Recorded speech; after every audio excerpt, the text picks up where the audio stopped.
అందరికీ praise lord. August 20 ఈరోజు దేవుని వాగ్దానము.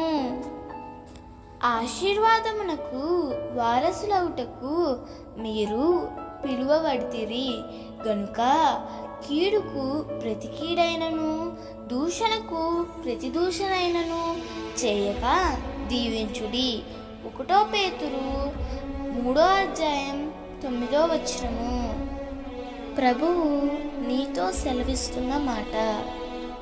ఆశీర్వాదమునకు వారసులుగా నీవుండాలంటే కీడుకు ప్రతి కీడు చేయక దూషణకు ప్రతి దూషణ చేయక దీవించాలి.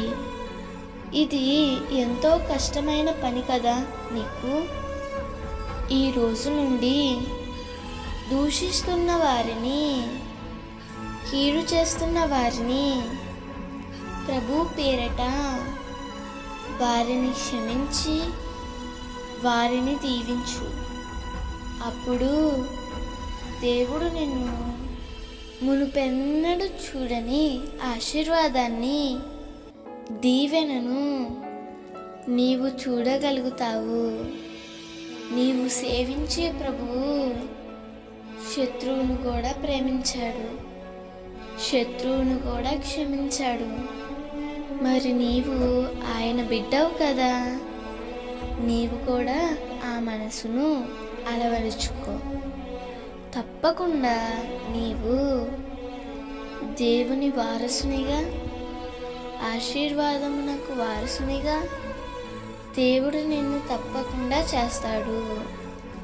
దేవుడు ఈ వాగ్దానము నీ జీవితంలో నిశ్చయముగా నెరవేర్చునుగాక. ఆమేన్.